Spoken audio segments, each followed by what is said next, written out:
Kabilang sa mga ipinagmamalaking atraksyon sa bayan ng Sagada sa Cordillera, ang Blue Soil Hills na nagpapalit ng kulay depende sa temperatura sa lugar. Silipin natin yan at iba pang tanawin sa Sagada sa ulat ni Dante Guido.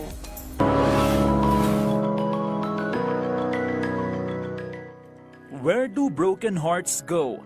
Kung ikaw ay nag-iisa dahil ipinagpalit ka, tara na't mamasyal sa Sagada sa darating na Valentine's Day.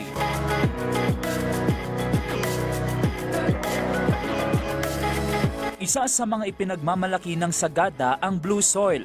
Tinatawag din itong Kaman-Utek Hills dahil katulad ito ng kulay ng utak. Gaya ng pag-ibig, nagpapalit-palit din ang kulay nito depende sa temperatura. Ang kulay po ng blue soil nanggagaling sa mineral content niya na copper oxide.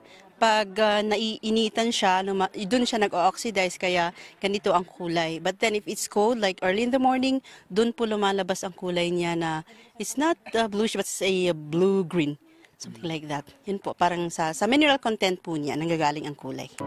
Halos 30 minuto ang lakaran bago makarating sa Blue Soil. Pero kahit wala kang kasamang nag-aalala, siguraduhin na may dalang tubig o pagkain para hindi gutumin.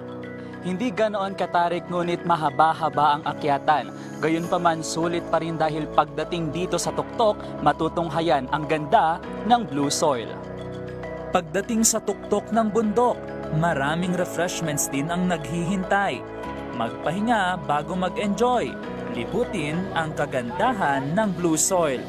Ang mga turistang ito galing pang Nueva Vizcaya, namangha sa kanilang nakita. Bilang first time mo namin dito, na-amaze po talaga kami and nakakapagod namang paakyat pero worth it po pag nandito na kayo sa taas. Ang ganda naman pero yun nga lang yung kailangan lang talaga ng effort, maglakad, mapagod. Pero worth it naman yung lahat ng makikita mo. Worth it yung pagod. Huwag sawa ang pagpapapicture sa Blue Soil bago magtungo sa iba pang pasyalan.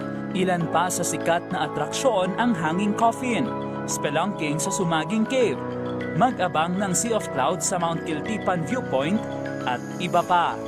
Love Sagada, love the Philippines, find yourself in the Cordillera. Dante Guido para sa Pambansang TV sa Bagong Pilipinas.